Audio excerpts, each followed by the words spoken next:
The gate had not been opened in years. Elliot Marsh could tell by the way the rust had settled into the hinges. Not the fresh orange kind that comes from a season of rain, but the deep brown rust that takes decades to build. Layer by patient layer, like sediment at the bottom of a river. He stood in front of it in the pale light of an October morning, the kind of light that has no warmth in it, just enough brightness to see clearly. His breath made small clouds in the cold air. Behind him, his car, a 2009 Ford with 140,000 miles on it and a heater that worked only when it felt like it, ticked quietly as the engine cooled. He held the demolition notice in his right hand. He had read it 3 times already. 90 days to bring the structure into compliance with municipal safety codes or face mandatory demolition at the owner's expense. The estimated cost of compliance repairs, $412,000. His annual salary as a substitute teacher in the Aldenmore Public School District, $31,000 before taxes. The math was not complicated. Elliot Marsh, 52 years old, folded the notice one more time and put it in the inside pocket of his jacket. The jacket was a Carhartt he had owned for 11 years. The lining on the left sleeve had started to separate at the seam, and he had been meaning to get it repaired for 3 winters now. He pressed his hand against the iron gate and pushed. The hinges screamed. Birds lifted from the oak trees that lined the driveway, a whole black cloud of them, rising and wheeling against the pale sky before settling back into the branches further up the hill. Elliot watched them go. Then he looked at what was in front of him. Wren Manor. 3 stories of Victorian architecture built in 1897 by a man named Augustus Wren, who had made his fortune running railroad lines through the mountains of northern New England. The house had once been the grandest private residence in Aldenmore, Vermont. People had driven from 3 counties away just to stand at this gate and look up at it. There had been photographs of it on the front page of the Burlington Free Press, twice. That was a long time ago. Now the turrets at the corners of the 3rd floor were strangled by decades of vine growth, the stems as thick as a man's wrist in some places. 3 windows on the upper floor were boarded over with plywood that had gone gray and soft with weather. The wraparound porch sagged on the left side where the support columns had rotted at their bases. The paint, once a deep colonial blue with white trim, had peeled away in long curling strips, like the bark of a birch tree in late summer, exposing the bare wood underneath, which had gone silver gray from years of sun and frost. Elliot stood at the end of the driveway for a long moment. He was not a man given to sentiment. 24 years of substitute teaching had cured him of most of his illusions. You show up in the morning, you do the work that nobody else wanted to do that day, you go home. The school calls you or it doesn't. The rent gets paid or it doesn't.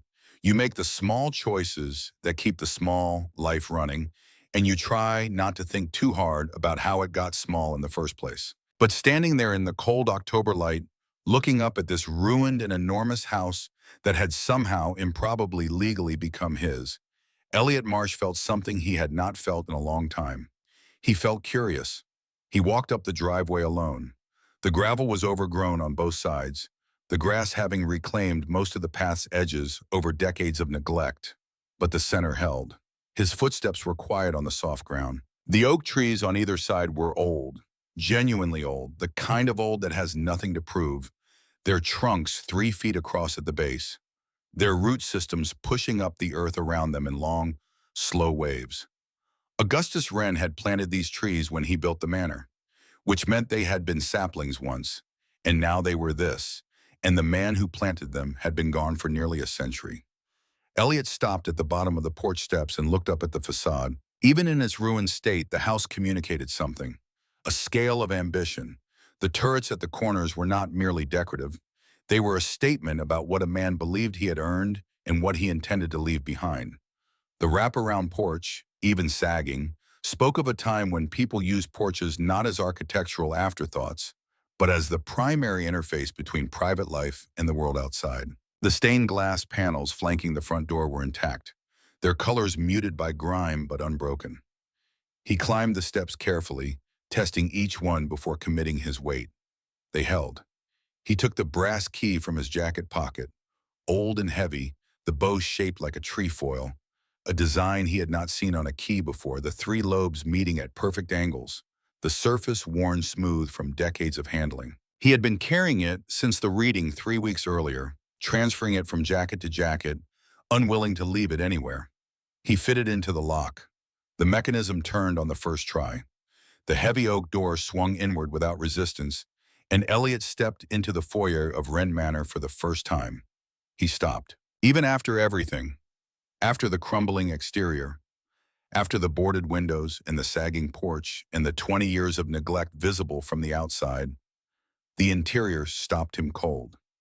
The foyer rose 20 feet to a plasterwork ceiling decorated with interlocking geometric patterns, vines and angles meeting at a central medallion directly above the chandelier. The chandelier itself was dark, its crystals filmed with dust, but the morning light came through the tall windows on either side of the door and caught the prisms and broke them into small, pale rainbows that moved slowly across the walls as the light shifted.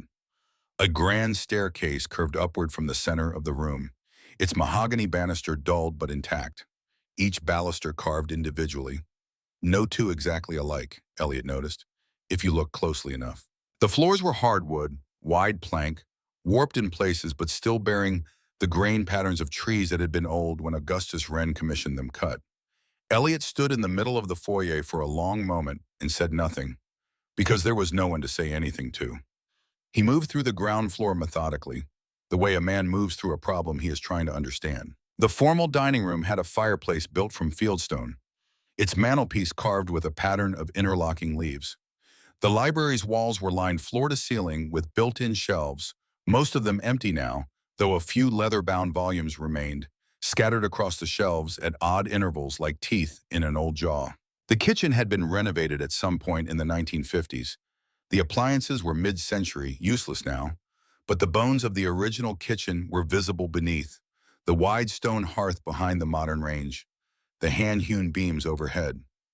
In the formal parlor, leaning against the baseboard, he found an old portrait photograph. He picked it up carefully.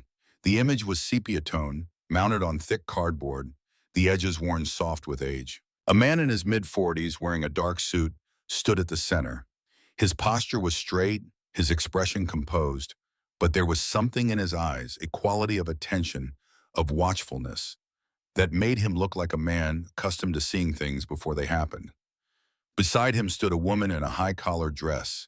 Two children sat in chairs in front of them, a boy and a girl, posed formally. Behind them all, barely visible at the edge of the image, were the front columns of Wren Manor. Elliot turned the photograph over. On the back, in faded pencil, Augustus and Catherine Wren, with Thomas and Eleanor. October 1901. He studied the man's face for a long moment. The set of the jaw, the quality of stillness in the expression, not the stillness of a man at rest, but the stillness of a man who had learned to contain a great deal of motion inside a composed exterior. There was something about the eyes, even in the sepia flatness of the image, that communicated intelligence of a particular kind, the kind that does not announce itself.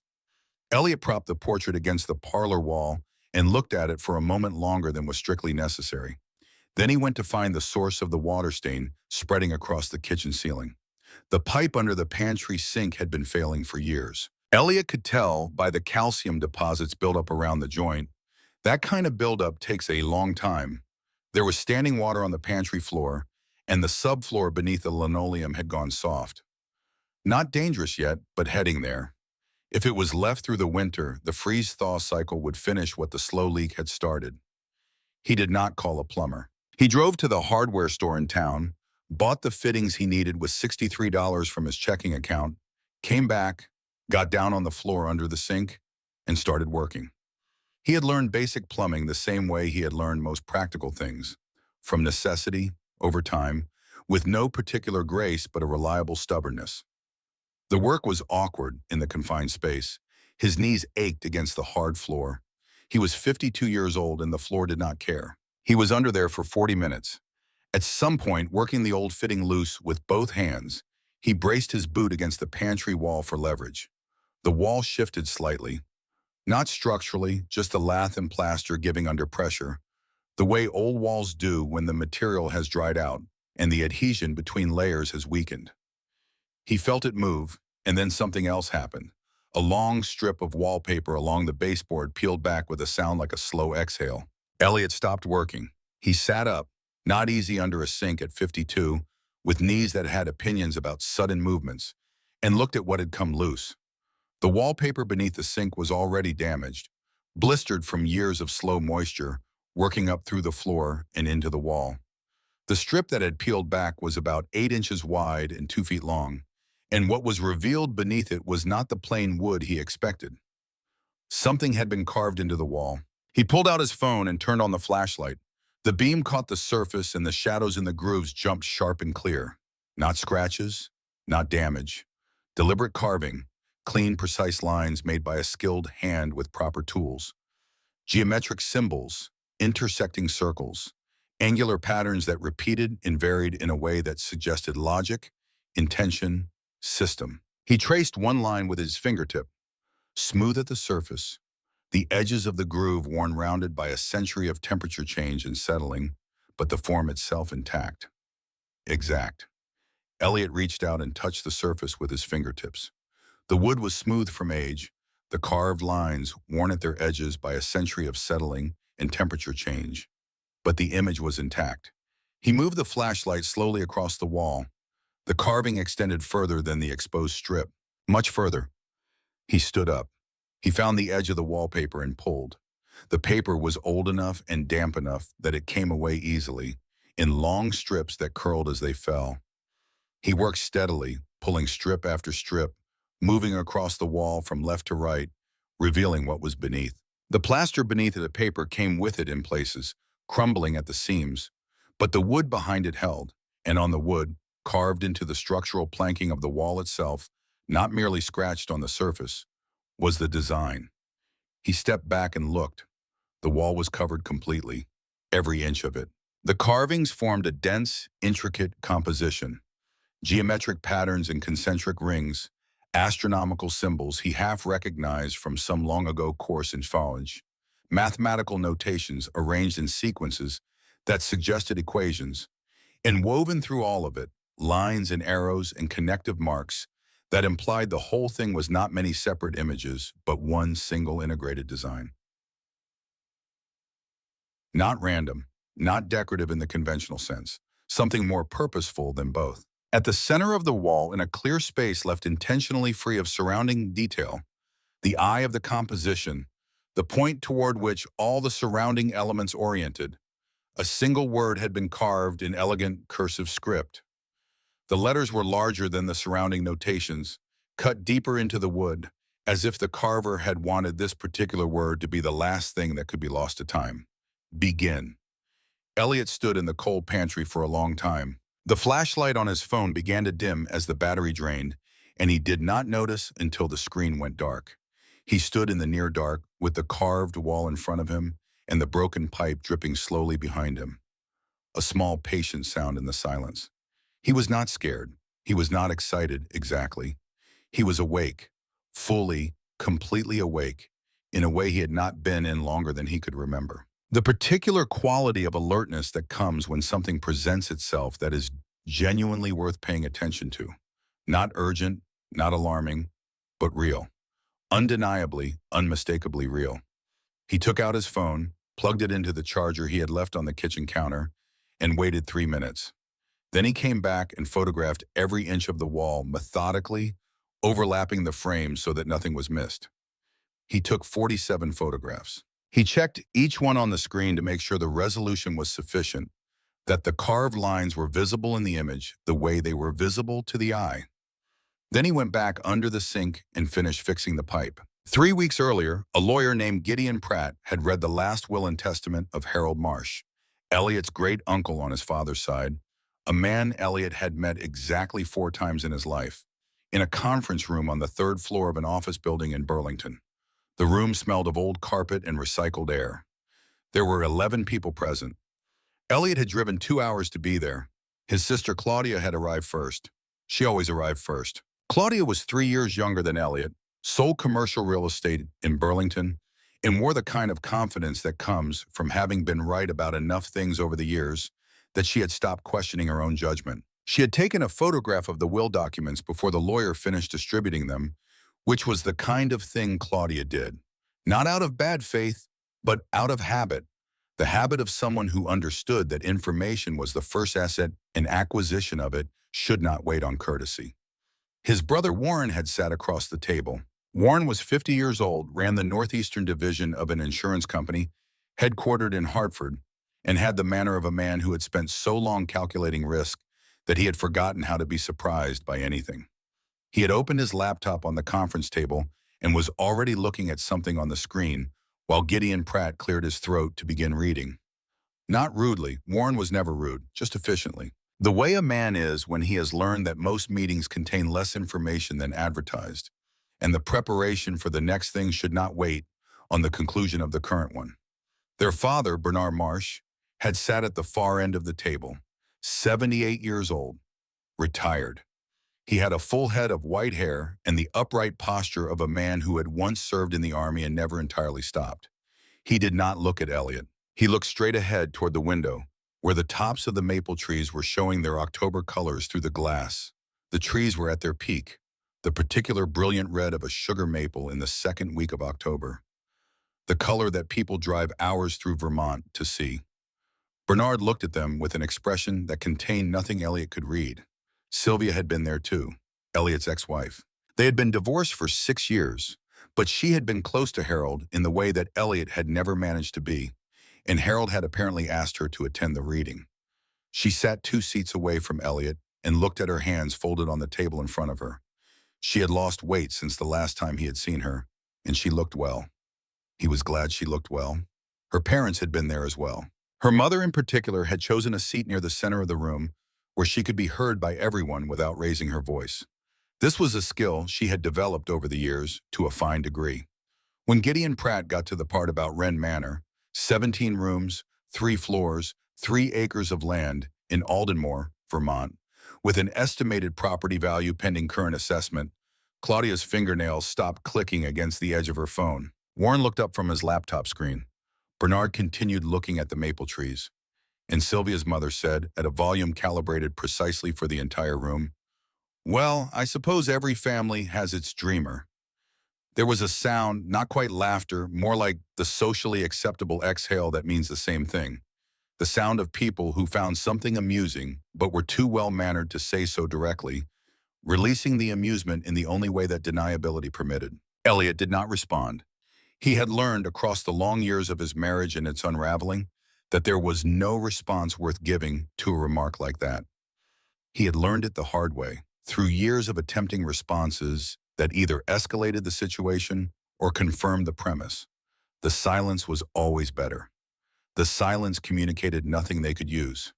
He waited for Gideon Pratt to finish reading. He accepted the brass key from the lawyer's hand, old and heavy, with a bow shaped like a trefoil, and he shook Pratt's hand and thanked him, and he left the conference room before anyone else had gathered their things. He drove back to Aldenmore alone in the dark, with the key on the passenger seat beside him. The 2-hour drive through the Vermont mountains in October darkness, the road winding through gaps in the hills, the occasional lights of a farmhouse or a small town visible briefly before the trees closed back in.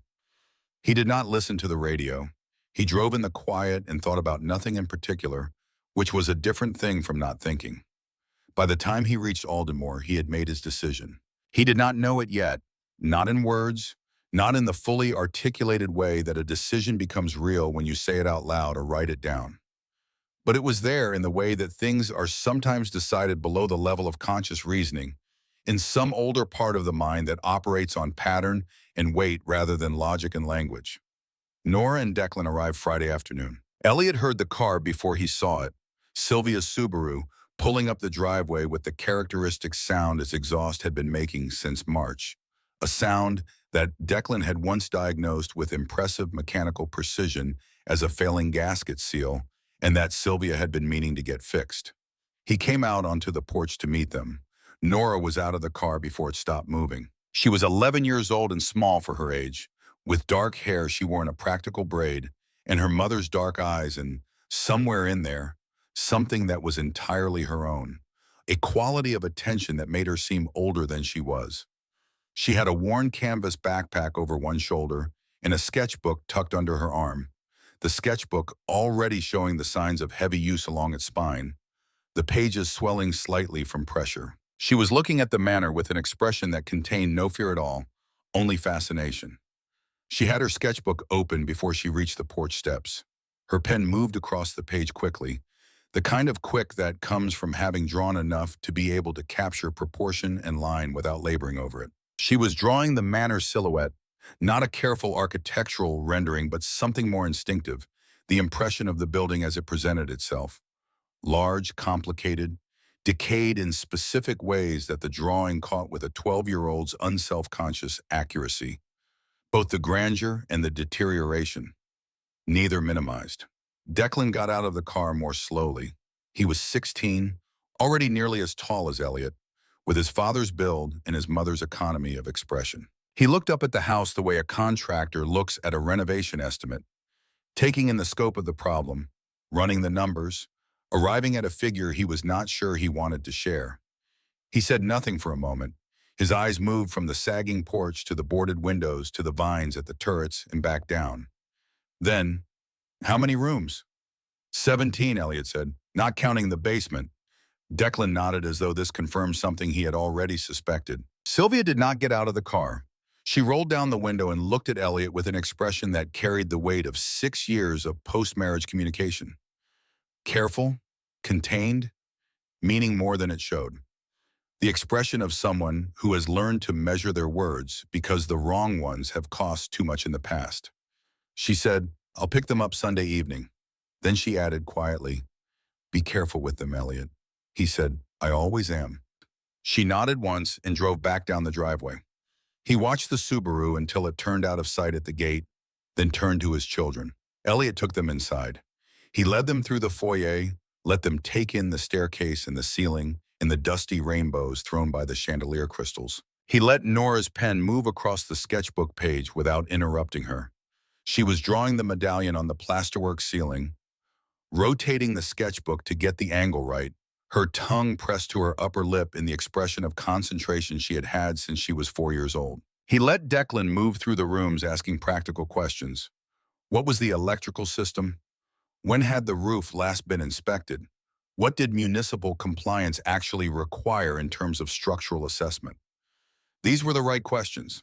Elliot answered them honestly, including the ones where the honest answer was that he did not know yet. They spent an hour on the ground floor. Nora filled 6 pages of the sketchbook. Declan filled 3 pages of the small notebook he carried in the compressed handwriting he used when he was moving quickly. Then Elliot took them to the pantry. He did not explain in advance. He simply opened the door and held up the lantern he had bought at the hardware store and let them look. Nora was quiet for 4 full seconds, which was, for Nora, a significant silence. She stood in the pantry doorway and looked at the carved wall in the lantern light, the shadows in the grooves moving slightly as the lantern swayed, giving the composition a quality of motion it did not have in still light. Then she said, in a voice that was almost a whisper, someone was trying to say something, Dad. Well, Declan stepped closer, his eyes moving systematically across the carved surface the way they moved across a math problem, left to right, top to bottom, looking for structure before looking for meaning. Or hide something. Elliot looked at both of them. Maybe both. He had said those words the day before, alone in the dark of the pantry, to no one. Saying them now to his children made them feel more real, not more certain, just more real. The difference between a thought held privately and a thought spoken in the presence of people who are listening. On Monday morning, before his first assignment of the week, a 7th grade science class on the other side of town, Elliot drove to the Aldenmore Public Library. It was a small building, the way most things in Aldenmore were small. 2 main rooms and a storage annex connected to the back, the whole structure dating from the 1920s, built in the same period as many of the civic institutions in small New England towns that had wanted to demonstrate their seriousness during the years of prosperity before everything changed. The building had aged well. The brick was clean, the windows were maintained, the small garden along the front walk had been planted with the kind of perennials that come back reliably without demanding attention. Mrs. Harriet Doyle had been the head librarian for 35 years. She was 68, wore her gray hair in a practical knot, and had the manner of someone who had answered a very large number of questions over the years and had developed both efficiency and genuine interest in the answering. She knew the town's history the way a doctor knows an old patient, not just the facts, but the patterns, the connections, the things that seemed unrelated until they weren't. Elliot told her specifically what he needed. Every document in the local collection related to Augustus Wren and the Wren family. Newspaper records, town archives, business filings, anything that had been donated by families or local historical groups over the years. Mrs. Doyle did not ask him why. She simply went and found what he had asked for, moving through the storage annex with the efficiency of someone who has organized a space and can navigate it without thinking. She came back with 2 cardboard boxes, a leather-bound town record from 1897 through 1932, and a manila envelope of loose photographs. Elliot sat at the reading table and went through everything.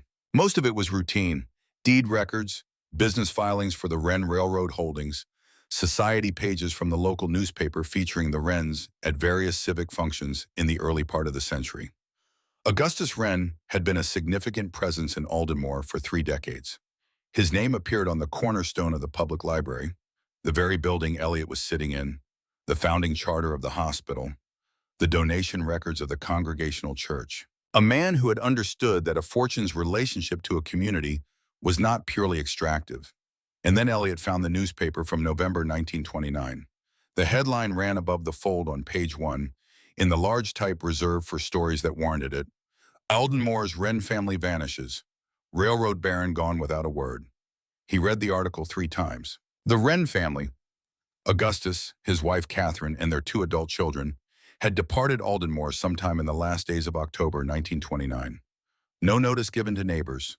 No farewell to the staff, who arrived for work on a Monday morning to find the house empty and cold, the fires unlit, the breakfast things still on the kitchen shelves where they had been the previous Friday, bills left unpaid at the general store, the pharmacy, the coal yard, the household furniture still in place, 3 automobiles still in the carriage house. The stock market had collapsed on October 29th, Black Tuesday. The Wren family had disappeared 3 days before. Elliot sat with this for a long time. The reading room was quiet around him. A woman at the other table was working through what appeared to be a genealogy project, surrounded by printouts and a laptop. The afternoon light came through the high windows and fell across the reading table in long rectangles. A man who had seen it coming, a man who had looked at the numbers and the patterns, the same way Augustus Wren was said to have looked at all things, and had understood weeks or months before the rest of the world what was about to happen. Not guessed, not feared, understood, with the confidence of someone who had done the calculation and was certain of the result and had prepared. He paid for photocopies of everything relevant. The total was $7.40. He paid from his wallet, the wallet that held $43 and his library card, and a photograph of Nora and Declan from 2 summers ago, standing on a dock somewhere, squinting into the sun. He drove back to the manor with the copies on the passenger seat, the same seat where the brass key had ridden 3 weeks earlier.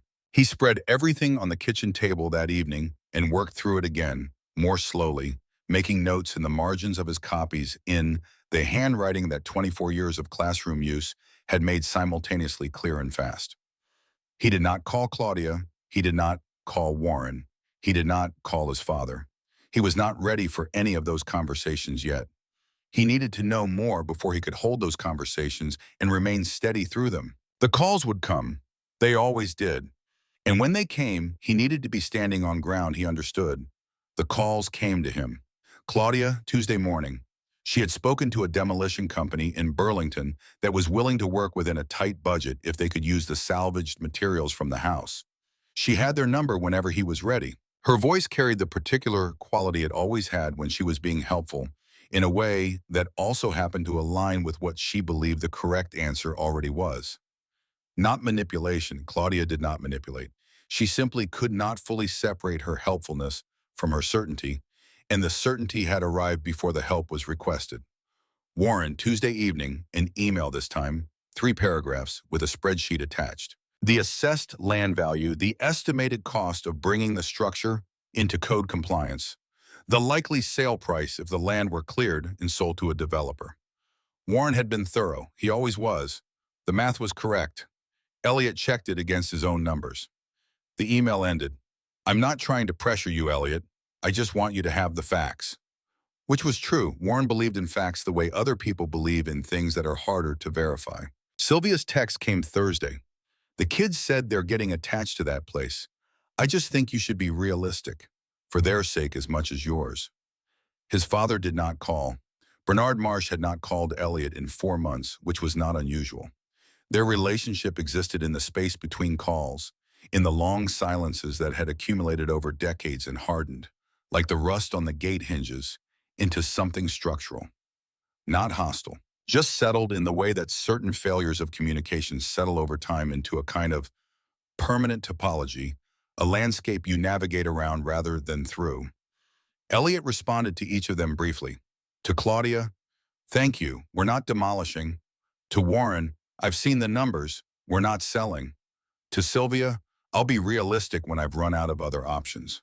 He put his phone face down on the kitchen table and went back to the photographs of the carved wall. He was at the manor on a Saturday afternoon, working on the porch supports, which needed immediate attention before the first frost came and the freeze-thaw cycle began working on the already compromised wood, when the black SUV came up the driveway. The vehicle was a late-model Escalade, clean despite the gravel driveway, with Massachusetts plates. It parked at the edge of the driveway with the precision of someone accustomed to parking in spaces that demanded judgment. The man who stepped out was in his mid-50s, wearing a gray wool suit that had been tailored to fit him specifically. Not the off-the-rack tailoring that passes for custom in most men's wardrobes, but actual bespoke work, the kind that is visible in the way the shoulders sit and the jacket moves when the wearer walks. Silver hair, cut close. He moved across the uneven gravel of the driveway with the unconscious ease of someone who had learned at some point in his life that confidence was the most important thing a man could project in any room, and had spent enough years practicing it that it had become indistinguishable from the real thing. He extended his hand before he was close enough for a comfortable handshake, which forced Elliot to either take a step forward or make the man close the distance alone. Elliot stayed where he was. The man closed the distance. He introduced himself as Fletcher Wren, attorney and real estate developer, Boston.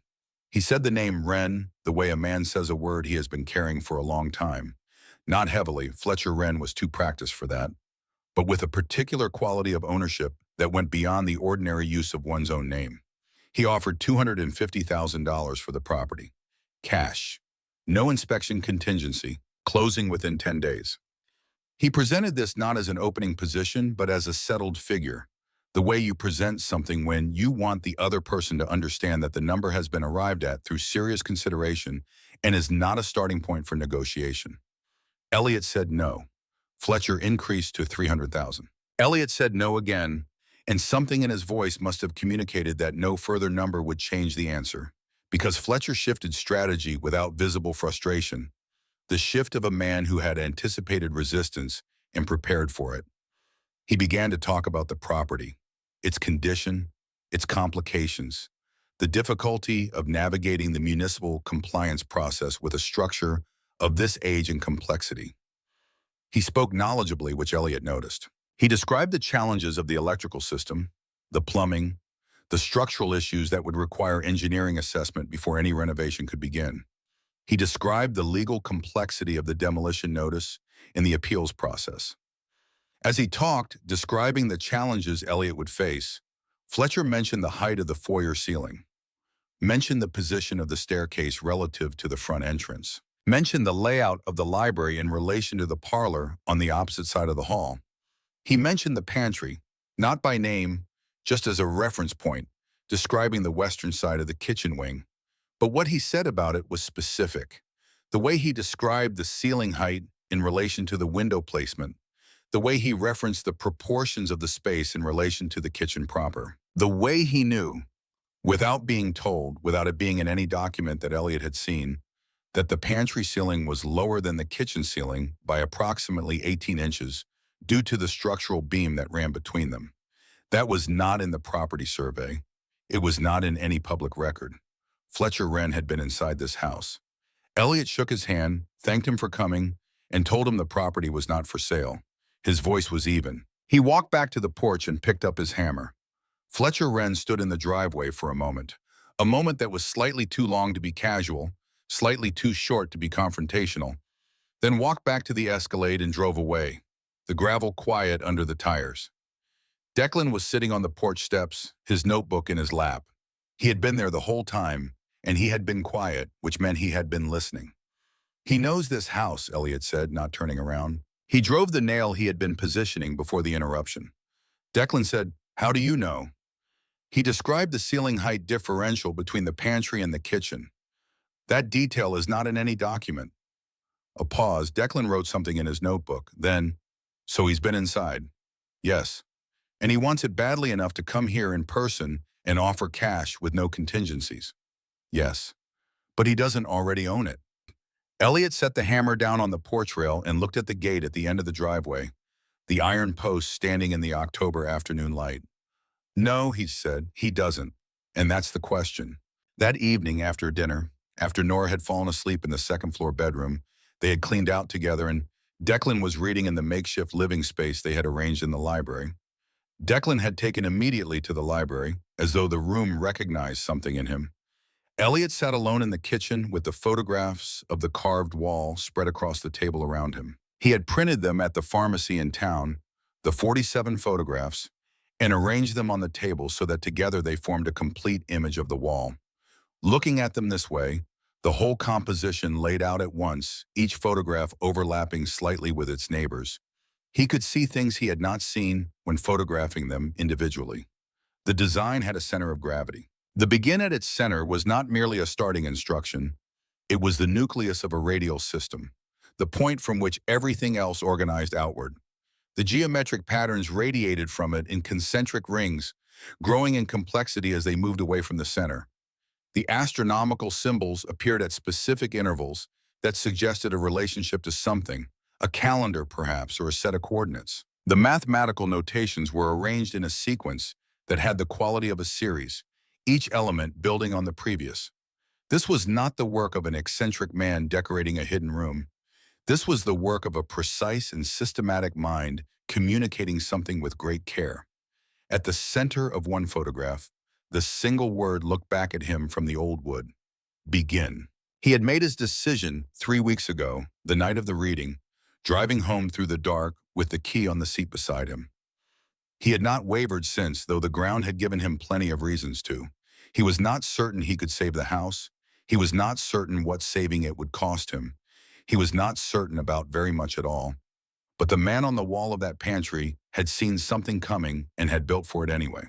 Had carved a message into wood and hidden it behind a wall and trusted that someone, someday, would be stubborn enough or curious enough or desperate enough to find it. Had bet everything on the possibility that the future would contain at least one person worth betting on. Elliot Marsh was all three things: stubborn, curious, and desperate enough, but in the right order, for the right reasons.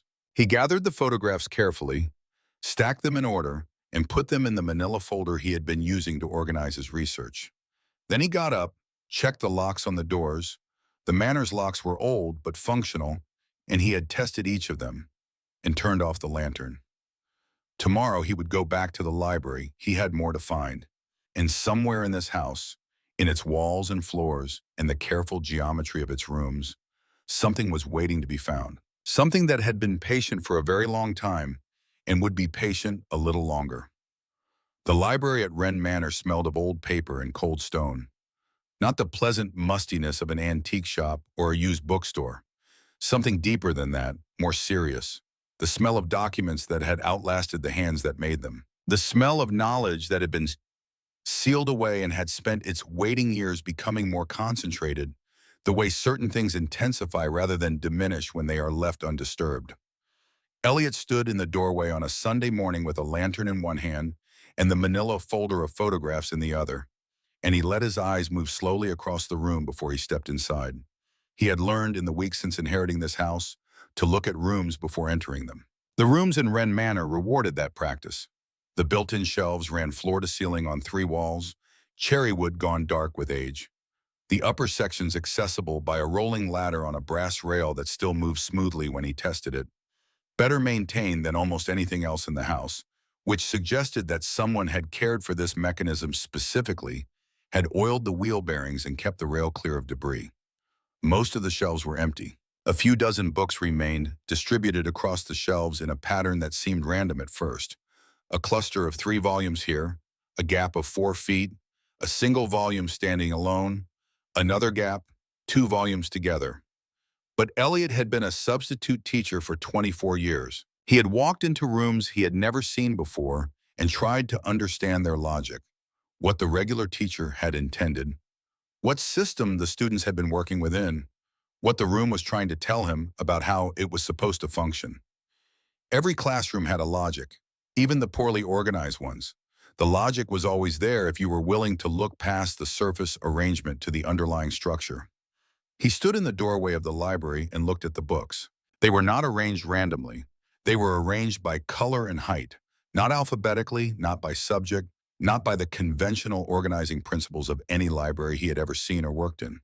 The spines of the remaining books, red, blue, green, brown, black, varying heights, had been placed with deliberate attention to the visual pattern they created against the empty shelves. Gaps were part of the pattern, spaces were intentional. The empty stretches of shelf were not absences, but presences, structural elements of the design, the way a rest in a piece of music is not silence but duration. Elliot walked to the center of the room and looked at the shelves from a distance, the way you step back from a painting to see what you could not see up close. The distance changed everything. From 8 feet away, the pattern resolved. He saw it in less than a minute. Then he called his daughter. Nora was still in her sleeping bag on the floor of the second-floor bedroom they had cleaned out together the previous weekend. She came downstairs in her socks with her sketchbook already in her hand. She had learned in the past 2 weeks to carry it everywhere in this house, the way you carry a tool when you are working in a place where you never know what you will find next. Elliot stood her in the center of the library and said nothing, just pointed at the shelves. Nora looked for 30 seconds, her head tilted slightly to the right, the small angle of recognition she made when something resolved from confusion into sense. He had been watching her make that gesture since she was 4 years old, working through a puzzle or reading a difficult passage, and it never failed to tell him when she had found the thing she was looking for. It's a composition, she said, like a painting. It has weight and balance. The gaps are part of it. They're as intentional as the books. What does it spell? Elliot asked. She looked longer. Her pen moved across her sketchbook, transcribing the pattern the way a musician transcribes a melody, working from the visual rhythm of the arrangement, translating color and height into a notation system she was inventing as she went. She worked from left to right, shelf by shelf, reading the sequences with the eye of someone who had been trained, without formal instruction, to see how elements relate to one another in a field. It took her 4 minutes, which was 4 minutes of complete silence, except for the pen moving across paper and the occasional sound of the manor settling in the morning cold. Then she looked up at the chamber. Elliot had already suspected it, but hearing the words spoken aloud in this room in his daughter's voice in the cold morning light, something shifted in the atmosphere of the place, the way pressure shifts before weather changes. An internal rearrangement, small but definitive. He moved along the shelves, running his hand across the spines of the remaining books until he found the one that did not feel right. It was positioned on the third shelf from the bottom, in the middle section of the east wall. A dark green volume, unremarkable in appearance, its spine showing the title and author of what appeared to be a treatise on railroad engineering from the 1890s. But when Elliot gripped the spine to pull it out, the weight was wrong. Too light by half. No flex in the pages. No resistance from paper under pressure. He brought it to the reading desk and opened it. It was not a book. It was a box made to look like a book. The spine and cover were real leather binding over real boards, convincing enough that you would have to handle it to know the difference. And most people looking at a shelf did not handle books. The interior was a hollowed wooden case, lined with dark green felt that had faded to gray at the edges, fitted precisely for its contents. Inside the case, wrapped in a piece of oilcloth that had been folded and sealed at the edges with something that had preserved it almost perfectly against the century of ambient moisture in the room, was a journal. Leather cover, hand-stitched binding, the initials AW embossed in the lower right corner in the simple serif style of the period. Elliot unwrapped it carefully, holding the oilcloth open while Nora steadied the journal and opened to the first page. The handwriting was small and precise, the handwriting of a man who had trained himself to be exact, who valued compression and clarity over flourish, who wrote as he apparently did everything else, with the intention of being understood correctly, nothing more and nothing less. The date at the top of the first page, June 14th, 1928. Below the date, a single line. For the worthy finder, may you prove yourself equal to what I have built. Elliot sat down. He read the journal aloud to Nora, choosing the passages that mattered, translating the 19th century formality of Augustus Wren's language into something that moved at the pace of speech. Declan came downstairs 20 minutes in, attracted by the sound of his father's voice in a house that was usually quiet. The low, steady voice Elliot used in classrooms when he wanted students to actually listen rather than just hear, and sat on the floor near the door without interrupting. He had his notebook, and he was writing, but he was listening too. Augustus Wren had begun writing the journal in the summer of 1928. He had been watching the financial markets for 2 years by then, and what he saw in the numbers, the leverage ratios building to levels that had no historical precedent, the speculative excess accelerating rather than moderating, the fundamental disconnection between the paper values being traded and the physical reality of the underlying assets, told him something that the majority of his contemporaries were not willing to hear. The collapse was not a possibility, it was a certainty. The only open question was timing. He had begun making preparations, not the panicked preparations of a frightened man, the systematic preparations of an engineer who understood that the strength of any structure depended entirely on how well it was built before the stress was applied. You did not reinforce a bridge after the flood came. You built the reinforcement in before the flood was visible on the horizon. He had been liquidating certain investments quietly, converting paper assets into instruments that would survive a catastrophic deflation. He had been thinking carefully about what he wanted to preserve, and why, and for whom. Not just his immediate family. Augustus Wren thought on a longer timeline than most. He thought in generations, and he had begun building what he called, in the journal, the preservation system. 3 keys, Augustus had written, hidden in 3 places within the manor, each place chosen for its meaning as much as its concealment. The first in the place that nourishes the body, the second in the place that nourishes the mind, the third in the place that nourishes the soul. Only together do they open what I have sealed. Any 2 alone will fail. This is not a flaw, but a feature. I require the full picture, not the partial one. 3 keys, Declan said from the doorway. He had his notebook open on his knee. Pantry is the body. Library is the mind, Nora said. The master bedroom, Elliot said. The place of rest, the soul. He looked at both of them, his practical 16-year-old son doing the geometry in his head, reducing the metaphor to its spatial implications. His 11-year-old daughter connecting the symbols with the instinct of someone who thought in images and understood intuitively that every image is also an argument. 2 different kinds of mind, both useful, both already ahead of him in the directions they were best equipped to go. We start with the fireplace, he said. The fireplace in the library occupied most of the north wall, a massive construction of fitted field stone, its carved oak mantelpiece running nearly the full width of the wall, a firebox large enough for a man to stand in without ducking. Elliot had looked at it on their first visit and seen only the decorative detail. The carved vines and geometric borders along the mantelpiece face, the keystones carved with compass rose designs, the careful joinery where the mantelpiece met the surrounding stonework. Now he looked at it differently.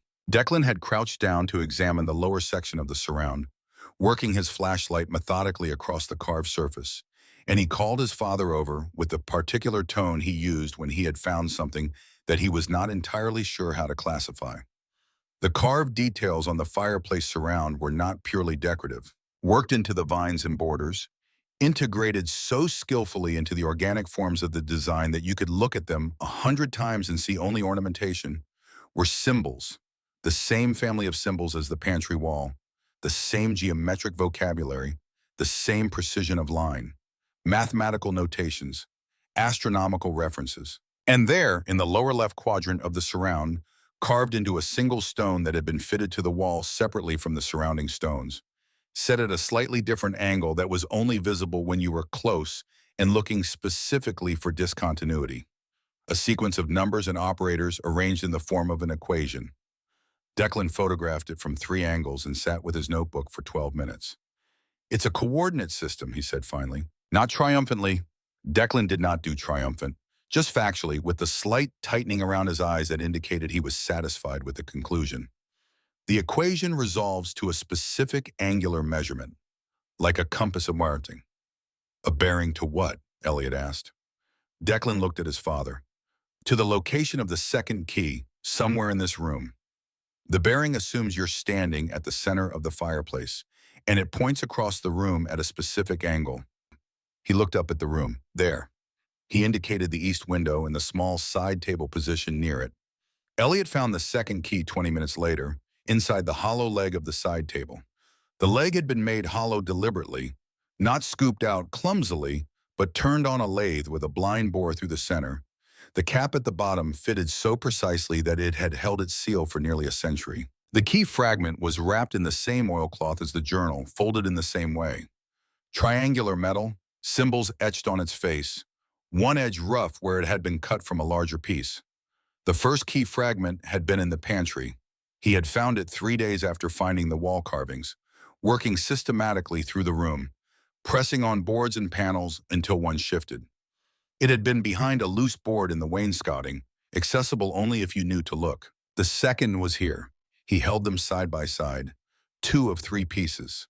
The rough edges matched, not identical but complementary, the cuts made to fit together. He looked at the journal entry in his photograph. "The place that nourishes the soul," Augustus had written. The master bedroom. They found the third key fragment in the headboard of the master bed. Nora found it. She had been running her hands along the carved surface of the headboard, tracing the botanical details with her fingertips the way she traced subjects she wanted to draw, feeling the depth and character of the carving as a preliminary to rendering it. And she felt the panel before she saw it, a section of the carving, a section about 4 inches square, centered in a carved rose that had been worked into the headboard's central panel, that moved slightly under pressure. Not loose from damage or age, but hinged deliberately, the mechanism so well made that a century of seasonal expansion and contraction had not compromised the fit by more than a fraction of a millimeter. She pressed in the right place, with the right amount of force, and a small compartment opened. Inside, the third key fragment, wrapped in oilcloth, and beneath it, a folded piece of paper, not the aged browning paper of the journal, but something heavier, with a slight waxy quality to the surface that had helped preserve it almost perfectly against the ambient moisture. Elliot unfolded it carefully, holding it in both hands. It was a partial architectural drawing, a cross-section view of a space he did not immediately recognize. Circular walls, a curved ceiling, specific dimensions annotated in Augustus's handwriting. The level of details was extraordinary. The drawing showed not just the geometry of the space, but the construction methods, the material specifications, the placement of fittings and fixtures. The drawing of a man who wanted whoever found it to understand exactly what had been built. He counted the cross-sections carefully. There was one space labeled clearly at the top of the drawing, antechamber. Below it, connected by a spiral staircase indicated in the margin notation, were 3 additional spaces, each drawn at a different scale, each labeled in the same careful hand. First vault, second vault, master vault, 4 chambers in total. The first was an introduction. The remaining 3 were the substance, the actual repository of what Augustus Wren had spent the last year of his time in Aldenmore constructing and filling. At the bottom of the drawing, in a hand slightly less controlled than the rest, the hand of someone writing quickly, or writing under pressure. A note. "Below the foundation of knowledge lies what I have preserved. The key will show you where to begin. The answer will show you where to end." "The basement," Declan said. "Under the library," Elliot said. "Below the foundation of knowledge." 4 chambers, Nora said, looking at the drawing over his shoulder. He built 4 rooms down there. The 3 key fragments fit together with the precision of something made to be reunited. Elliot assembled them on the kitchen table, the triangular pieces locking along their rough edges, the etched symbols on each face aligning into a continuous pattern when the pieces were joined correctly. The way a broken inscription becomes readable when the fragments are properly arranged. The completed key was palm-sized, heavier than its apparent volume suggested, and when Elliot held it and walked with it, crossing the kitchen, entering the hallway, moving toward the basement door, he became aware of a subtle vibration in the metal. Not mechanical, not electrical, something more fundamental. A directional resonance, stronger in some positions, weaker in others, that provided information without instruction. He had read enough about Augustus Wren's patents in the library archives to have a working theory. The man had held 11 patents in his lifetime.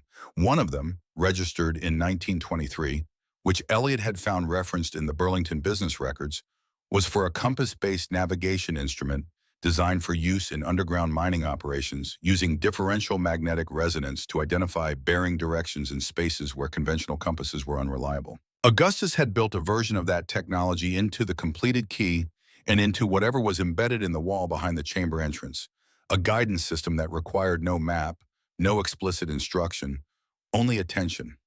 The basement steps were stone, worn smooth in the center from decades of use, slick with condensation. Elliot went down first with the lantern and the key. Nora and Declan followed, single file, their footsteps quiet on the worn stone. The basement extended far beneath the manor's footprint, room after room of stone-walled space, the air cold and damp and smelling of mineral earth, the floors packed dirt in some sections and flagstone in others. Storage rooms, empty now.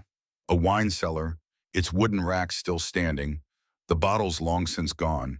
A mechanical room with the remnants of the original heating system. Massive iron radiators, pipe runs disappearing into the walls, a coal furnace the size of a small car. They searched for 40 minutes. It was the key that found it. Elliot was moving through the room directly beneath the library.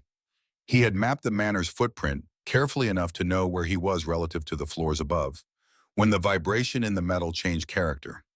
Not stronger exactly, but more focused, the way a sound becomes cleaner and more directional when you move closer to its source. He stopped, moved left 3 feet. The vibration shifted, moved right, back past his starting point. The vibration shifted again. He found the axis, the north wall. He moved the lantern along the surface slowly, examining the stonework. The fitted fieldstone looked identical to every other wall in the basement. The same material, the same jointing, the same age. But when he held the key close to a specific section, approximately 4 feet from the floor and 2 feet from the left corner, the vibration in the metal became a sensation he could feel in his wrist and forearm, a frequency that was unmistakable because it was unlike anything else. He examined the wall at that point closely, bringing the lantern inches from the surface.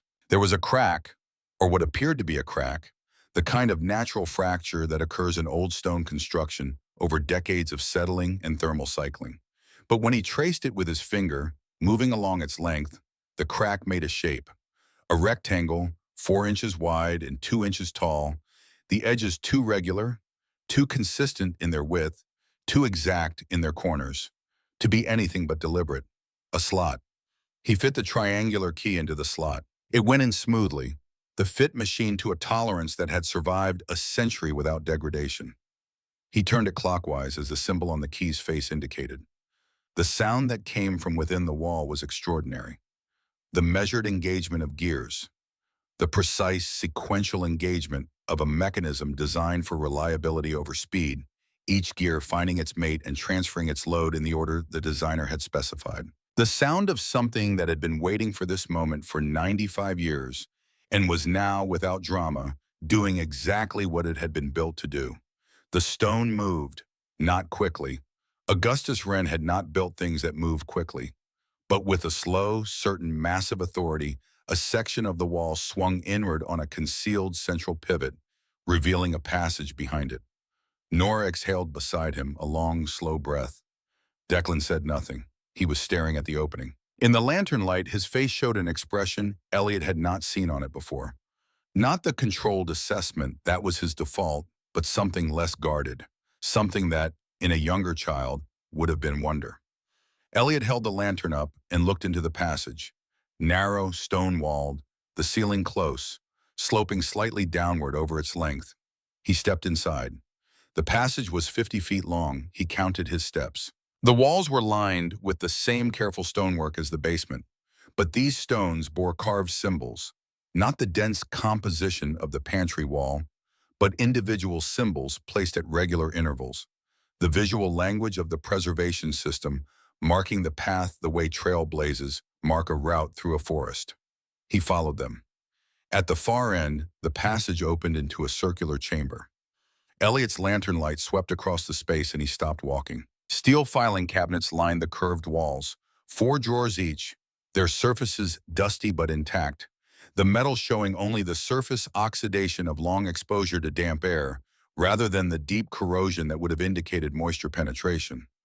Augustus had done something to the stone or the mortar that had kept the chamber drier than the surrounding basement, some treatment applied to the walls that had held for nearly a century. Wooden crates were stacked in one section, sealed with wax at the joins, the wax still intact.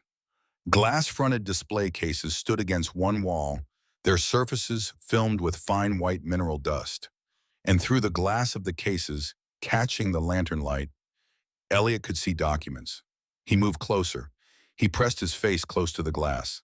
Stock certificates, dozens of them, arranged in orderly rows, each in its own sleeve of protective covering. The names on them were names he recognized, companies that had been founded in the railroad and industrial age of the late 19th century and had survived everything that followed.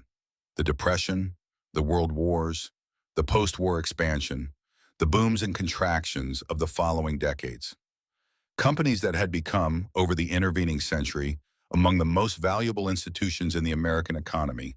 And beside the stock certificates, bond documents, government issues from the 1920s, carrying face values that would have compounded across 9 decades of accumulated interest into figures Elliot could not calculate accurately in his head, in a stone room, in lantern light. He turned around. Declan was standing just inside the chamber entrance, his notebook open in his hands, not writing anything, just holding it. The calculation that was normally in his face was gone. Something else had replaced it. The specific expression of a 16-year-old encountering something that exceeds the categories his experience has given him. Nora was beside her brother. She had her sketchbook, but she was not drawing. She was looking at the room the way she looked at things she was trying to hold exactly in her memory, because she understood, with the instinct of an artist, that some moments are not improved by the act of recording them. Some moments you hold directly, in the unmediated way, and let the recording come later. "Dad," Declan said, his voice had changed. "How much is this?" Elliot looked at the display cases, at the filing cabinets he had not yet opened, at the crates whose contents he could not yet see, at the walls that held whatever the deeper chambers contained. "A great deal," he said, "more than I can estimate right now."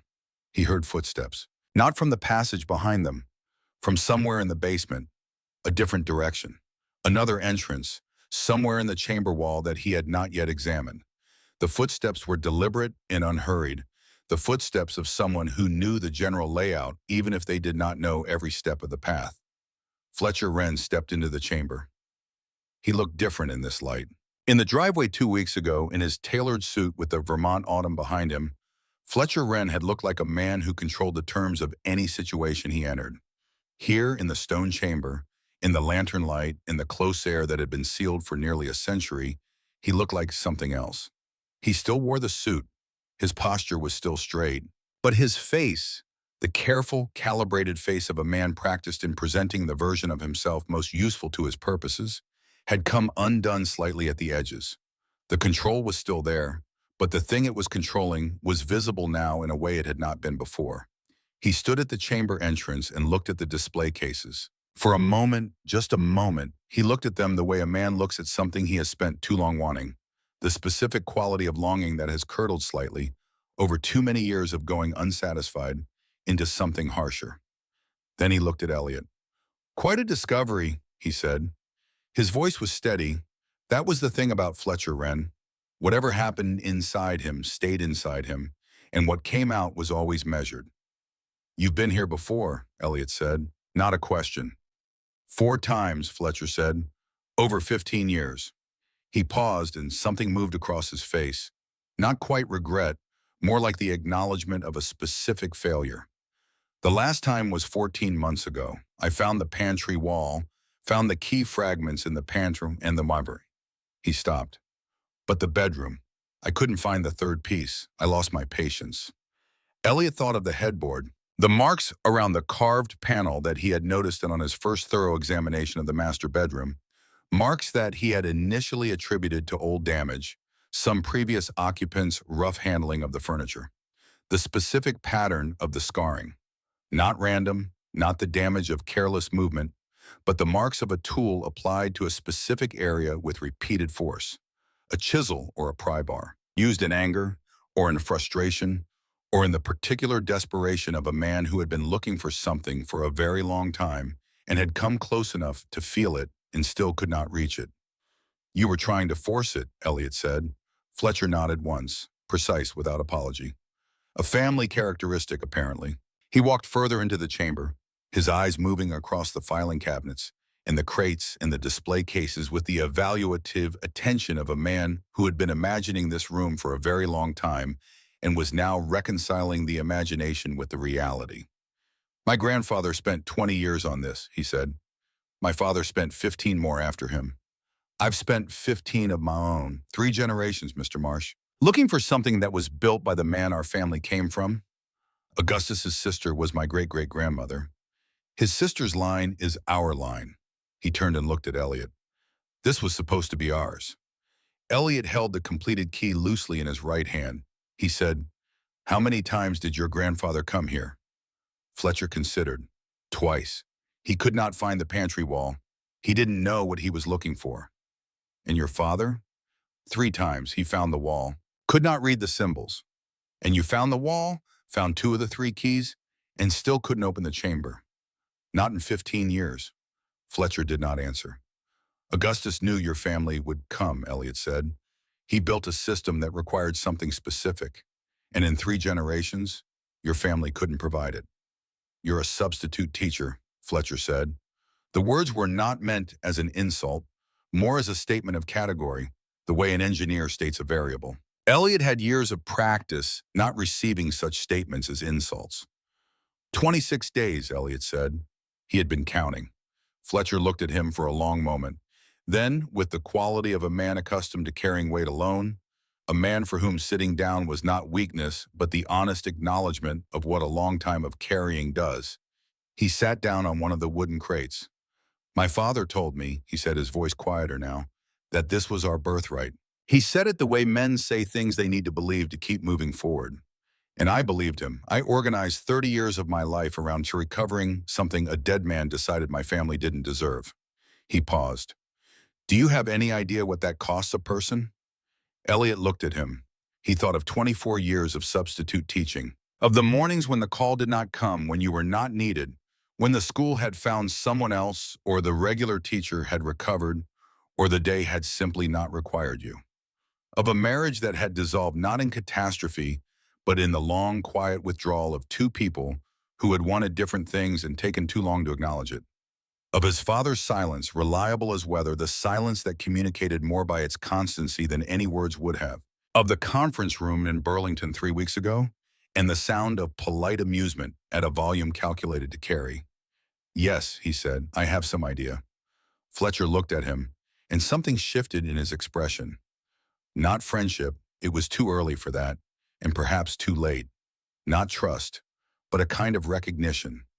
The specific recognition of 2 people who have, by different paths, arrived at a similar understanding of what certain kinds of costs feel like. $5 million, Fletcher said, "for your claim to the property and everything in it. No litigation, no delays, clean." Elliot was quiet for a moment, not considering the offer. He had already considered it, in the way that he had considered and declined every previous offer. He was quiet because what he was about to say mattered, and he wanted to say it correctly. "I've been reading his journal," Elliot said. "Augustus, he writes about the failure of institutions, the failure of systems. He writes about the difference between wealth that is inherited and character that is earned. He looked around the chamber at the walls that had held this for nearly a century. He didn't build this to protect his money from the market. He built it because he'd already decided that money given to the wrong person becomes a weapon. He built a filter. And your family, I thought, he stopped. Then, I'm sorry, I genuinely am, but I'm not selling. Fletcher stood. The controlled expression was fully reinstated. He straightened the jacket, a gesture so practiced it was almost unconscious. Then we'll settle it in court. He left the way he had come, through the second passage, his footsteps measured and unhurried. The sound of them faded into the stone. But before the SUV reached the gate, it stopped. Elliot had followed his children back through the passage and up the basement stairs and was standing on the porch when he saw it stop. Fletcher got out alone and walked back toward the house. He did not come all the way to the porch. He stopped at the bottom of the porch steps and stood there for a moment without coming closer, looking up at the manor the way a man looks at something that has defeated him repeatedly and that he has not entirely made his peace with. Then he looked at Elliot. There are others like this one, he said. Properties, hidden systems, men from the same period who built the same kind of thing for the same reasons. He paused. I've known about them for years. My research turned them up alongside everything I found about this house. I never had a reason to share that information. His jaw tightened almost imperceptibly. Now I do. He turned and walked back to the Escalade, and this time it drove away and did not stop. The legal papers arrived 2 days later. Fletcher Wren, acting through a Boston firm with offices in 4 states, had filed a claim with the Vermont Probate Court contesting the ownership of Wren Manor and its contents. The filing was thorough. It alleged that Harold Marsh had acquired the property through a transaction in 1962 that had not fully resolved competing claims dating to the Wren family's departure in 1929, and that the intervening decades of apparent clear ownership did not extinguish those claims, given that the primary assets in dispute, the preservation system's contents, had remained sealed and inaccessible throughout the period. The filing requested a temporary hold on any removal or transfer of property pending resolution and cited 3 precedents from Vermont probate law that, Elliot read twice to be sure he understood correctly, might actually support the argument. He read the filing at the kitchen table on a Wednesday evening, with the journal open beside it and the photographs of the carved walls arranged around him in the order he had come to understand them. The lantern threw warm light across the kitchen. The manor was quiet. He was not panicked. He could not afford panic. It used resources he needed for other things.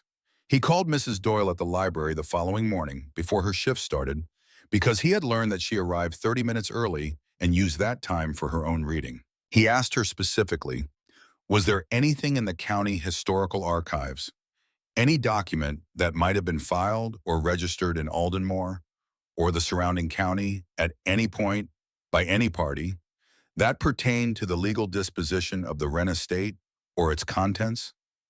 She called him back 4 hours later. There was. In the county records archive, stored in the basement of the county administration building, misfiled in a box of routine property surveys from the same period and therefore overlooked during every previous search, was a document dated September 1929, notarized and witnessed by 3 parties, bearing Augustus Wren's signature in the ball-precise hand that Elliot now recognized immediately. Doyle had asked the county archivist to pull the original box, and she had read the document herself before calling. She read Elliot the key clause over the phone, slowly, because she understood that the words needed to land correctly. The trust stated that the entirety of Augustus Wren's preserved assets, defined specifically as all holdings deposited within the preservation system, constructed within Wren Manor, would be conveyed in full to the individual who completed the full challenge of the preservation system, regardless of familial relationship, subject to one condition, that the completion be achieved honestly, and that the individual demonstrate in their own words and in the presence of at least one witness what they intended to build with what they had found. Regardless of familial relationship, Elliot sat with this for a long time after he put the phone down. The kitchen was very quiet. Through the window above the sink, he could see the oak trees at the edge of the property, their branches bare now, the leaves having come down in the week of rain that had followed the first hard frost. The trust had been filed simultaneously in three jurisdictions, Burlington, Boston, and Hartford, in September of 1929, filed 1 month before the family's disappearance. Filed with the specific intention of being found by the county archives and being available to anyone who looked, while remaining misfiled long enough that only someone genuinely searching with the patience to work through boxes of routine surveys, not just the indexed records, would find it. He read the trust clause again in his notes, what they intended to build with what they had found. He turned that sentence over in his mind for a long time. He did not have 48 hours to circle around this.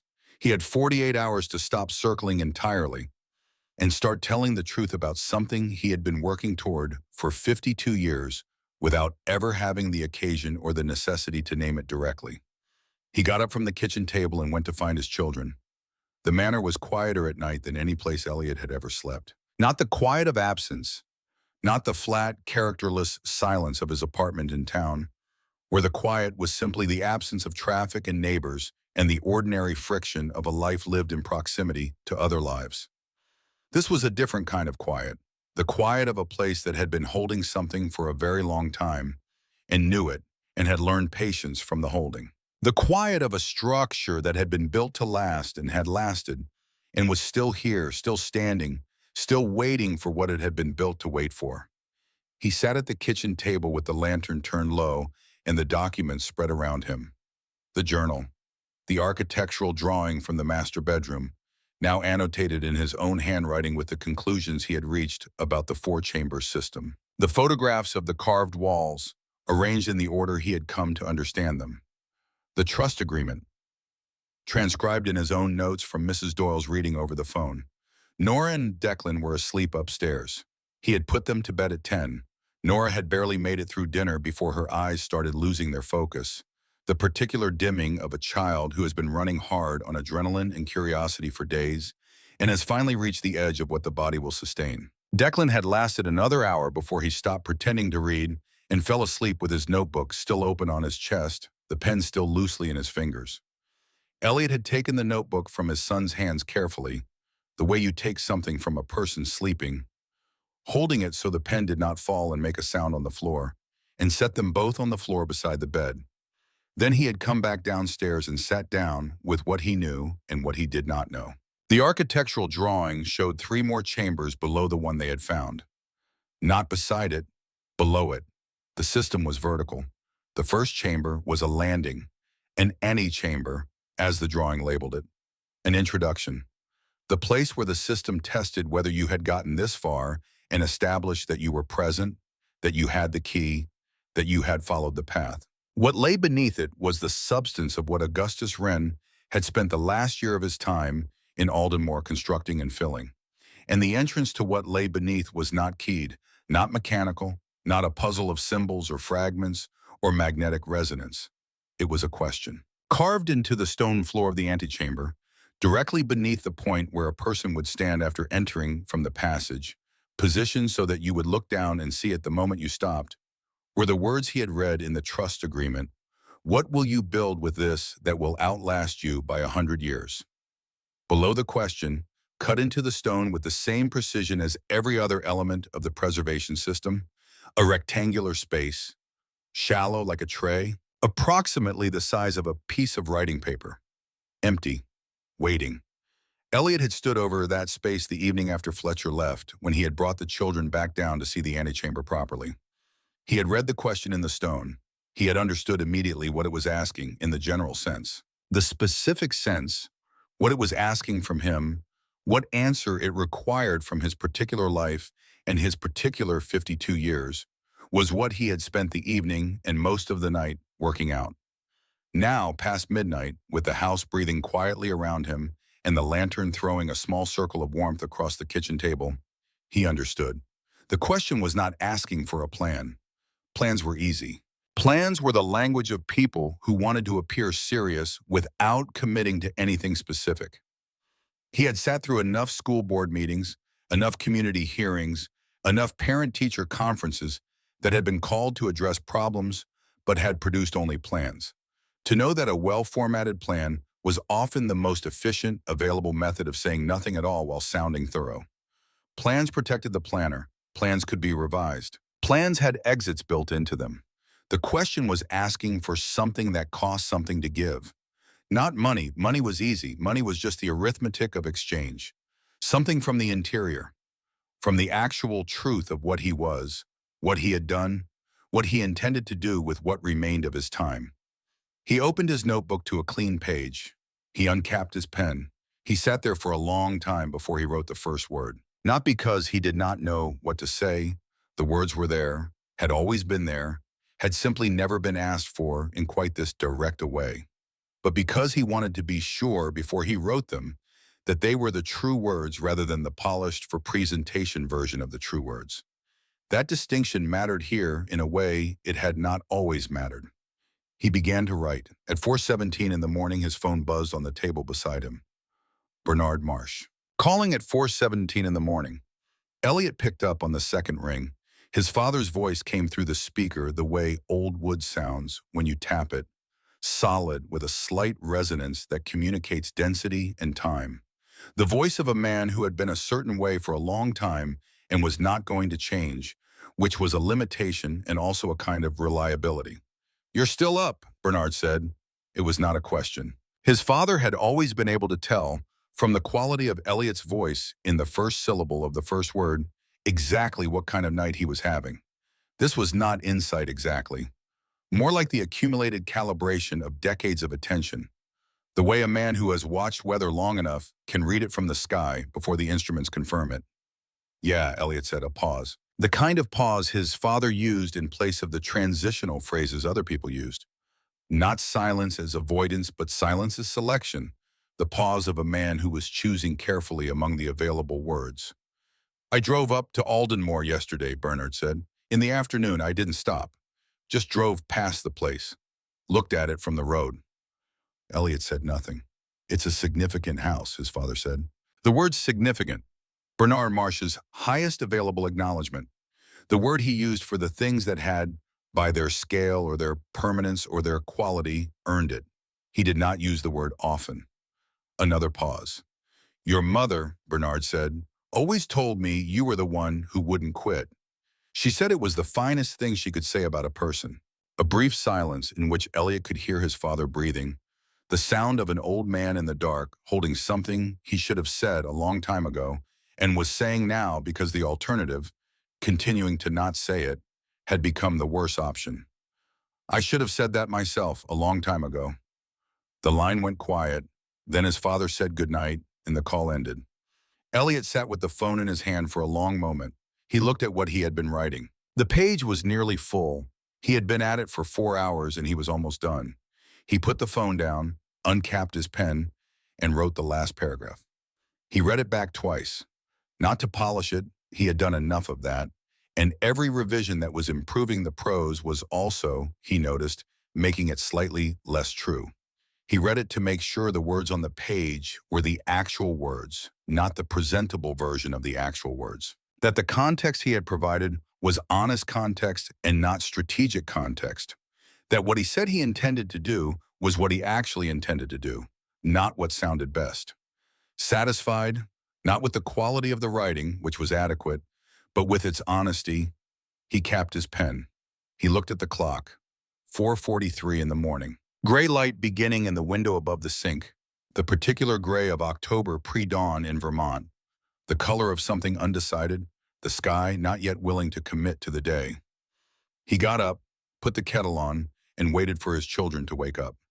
Declan came down first, drawn by the smell of coffee, at 6:15. He stopped in the kitchen doorway and looked at his father, at the documents on the table, the open notebook, the particular quality of stillness in a person who has been up all night and has, by the time the morning comes, arrived somewhere. He did not ask how it had gone. He looked at his father's face and read what the face showed, and the face showed that it had gone the way it needed to go. "You found it," Declan said. "I wrote it," Elliot said. "That's the same thing in this case." Declan sat down across from him. He poured himself a cup of coffee from the pot Elliot had made. Black, the way he had started drinking it this past year. The quiet, independent decision of a 16-year-old who has decided to present himself to the world as older than his years demand, and sat with both hands around the cup. What happens now? He asked.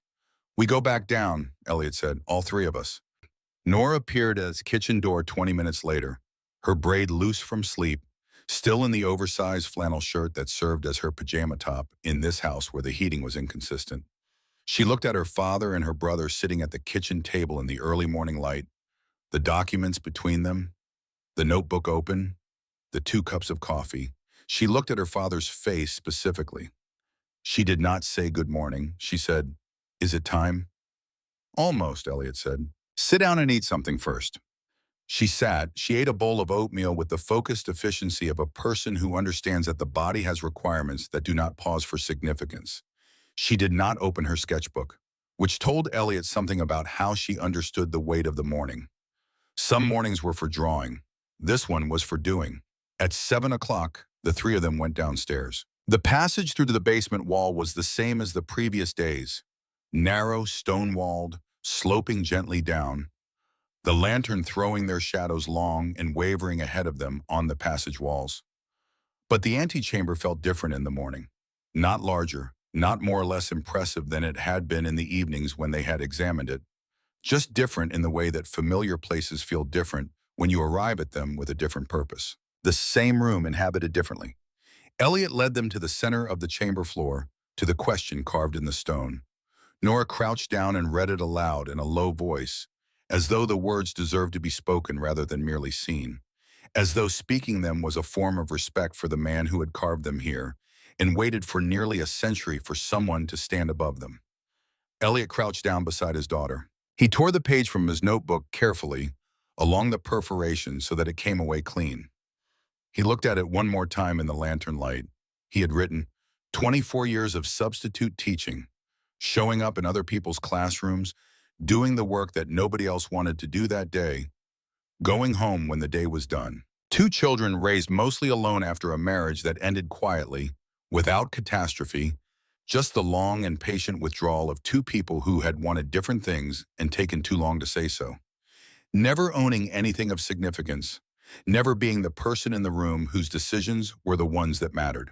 Being the person people called when the right person wasn't available, and doing that work as well as it could be done, because the children in those borrowed classrooms deserved that regardless of who their teacher was that day.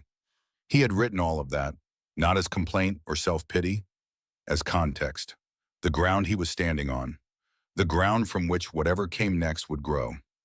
And then he had written what he intended to do, restore the manor. Not as a private residence, and not as a trophy demonstrating that the outcome had been reversed. The mockery answered. That was not why, and he wanted to be honest about that even in a document no one else would read, as a working institution. A museum of local history and industrial heritage, centered on the story of Augustus Wren and the era he had built in. A story that was also the story of Aldenmore, and every small New England town that had been shaped by the decisions of men who built things and left things behind. A scholarship program for students from Aldenmore and the surrounding towns, funded from the trust, focused on engineering and the trades, on the knowledge that produced people who could build things that lasted and repair things that were breaking. A library, a real library with a real archivist, with real hours, accessible to anyone who needed it, the way libraries were supposed to be. And the last paragraph, which had taken him from midnight to 4:43 in the morning to write, not because he did not know what to say, but because he needed to say it without the protective coating of presentation. I do not know if this is the right answer. I only know it is the true one. I have spent my working life teaching other people's children in other people's classrooms. And the single thing I know with certainty, the thing that 24 years of that work has burned into me at a level below argument, is that the only wealth that multiplies is the kind you give away. I will build something that teaches, because teaching is the only thing I have ever known how to do, and I have been doing it in borrowed rooms for long enough. He placed the page as the rectangular space in the stone. For a moment, nothing happened. The lantern burned steadily. The stone was cold under his knees. Somewhere above them, the manor shifted slightly in the morning wind, the small settling sound of a large structure adjusting to the day. Then the sound began. It was deep, below the range of what he had expected from a mechanical system, a subsonic resonance that arrived in his chest before his ears registered it as sound. The vibration of something very large that had been very precisely balanced beginning to move for the first time in 95 years. The floor of the antechamber shivered under by her feet, not violently but steadily, communicating mass and intention through the soles of their shoes and up through their bodies. In the wall to the left, a seam appeared, a vertical line perfectly straight that had not been visible a moment before. The seam widened as the section of wall it bordered began to move, pivoting on a central mechanism concealed within the stone itself, swinging outward with a steadiness that communicated the quality of its construction, not just in the lack of shudder or catch, but in the silence. Only the deep resonance of the mechanism driving it. No grinding, no protest. An entire section of the wall, 10 feet wide, 8 feet tall, opened. The air that came through was cold and dry and utterly still. The air of a sealed space undisturbed for nearly a century. It smelled of stone and old metal and the faint mineral quality of the particular soil under Aldenmore, Vermont. Beyond the opening, a staircase, cut into the living rock, descending. Nora took her father's hand. He squeezed it once and then led them down. The master vault was circular, like the antechamber above it, but larger, 30 feet in diameter, with a ceiling that rose to a vaulted point 12 feet overhead. The walls were lined with steel panels, each one engraved with the continuous geometric design that ran unbroken around the entire circumference of the room. The same visual language as every carved surface in the manor, but here resolved into its complete and final form, the full statement of which all the individual puzzles above had been preliminary expressions. Here it was complete. Here you could see what the fragments were fragments of. The lantern light moved across it all, slowly as Elliot turned. The filing cabinets built into the lower sections of the walls, the flat drawers above them that held documents in protective sleeves, the wooden shelving units on one side bearing sealed containers labeled in Augustus Wren's handwriting, the glass-fronted cases displaying certificates and documents that caught the light and held it. In the center of the room, on a stone pedestal that had been built as an integral part of the vault's floor, not placed on the floor but grown from it, part of the same construction, stood a single wooden box, medium-sized, dark with a century of aging. The initials A inlaid in lighter wood on the lid, the inlay still precise, the contrast still clear. Elliot crossed the room to it. He lifted the lid. Inside, a letter sealed with wax, the seal stamped with a compass rose, the same symbol as the key's bow. And beneath the letter, another document, folded in thick and official in the way that legal documents from that era were official, bearing the weight of formality that had been intended to outlast the person who created it. He broke the seal and read the letter aloud. Augustus Wren had written it in September of 1929, in the weeks before his family left Aldenmore. The handwriting was the same as the journal, small, precise, but the register was entirely different. This was not a record of observations or a log of preparations. This was a man speaking directly, across the distance of whatever time had passed, to whoever was standing in this room. If you are reading this, you have done something that my own family, across 3 generations and whatever time has passed, could not. You have answered honestly. That is rarer than you may know, and rarer than the people who cannot do it will ever understand. What you have found here is not merely wealth. Wealth is common. It is created and destroyed in every generation. It follows cycles as regular as weather. It is always somewhere and never permanently anywhere. What you have found is the product of careful thought applied over a long time to the question of what endures. The investments in these walls were chosen not for their immediate return, but for their capacity to grow through whatever came next. Much has come next. They have grown accordingly. I ask one thing of you, not as a condition of ownership. The trust has already conveyed that, and I designed the trust to be incontestable by anyone who might wish to contest it. I ask it as a request from one person to another across the distance of time. Use what I have built here to build something that will still be standing and still be useful when your grandchildren are the age you are now. That is the only test that has ever mattered. Everything else is arithmetic. The second document in this box is the trust agreement in its complete form, including the activation clause triggered by your completion of the full system. The trustees I named have been replaced across the years by successor firms with standing instructions. They have been waiting. You will not face what comes next alone. Build well. A.W. September 14th, 1929, Elliot folded the letter. He stood in the stone room with his two children beside him. The lantern light moved slowly across the engraved walls, the geometric patterns shifting as the flame breathed, giving the room the quality of something alive and attentive. He held the letter in both hands and did not say anything for a long time. Then Declan said quietly, "What's in the filing cabinets?" Elliot almost laughed. It was so exactly the right question, asked in so exactly the right tone. Not awed, not overwhelmed, just the practical next step stated as a question by a 16-year-old who had learned to lead with pragmatism as his way of managing the scale of what he felt. "Let's find out," Elliot said. They were still in the vault when the sound came from above. Footsteps. Multiple sets, not a tempting quiet, moving through the manor's ground floor, with the irregular searching pattern of people who know roughly where they are going but not exactly. Voices, at least 3, maybe 4. And underneath the voices, another sound, the particular acoustic signature of a television camera being carried, the slight mechanical hum of equipment under power. Elliot recognized one of the voices. He led Nora and Declan back through the new staircase, through the antechamber, along the passage, up the basement steps. When they came through the basement door into the kitchen, the manor's ground floor was occupied. Fletcher Wren stood in the kitchen doorway.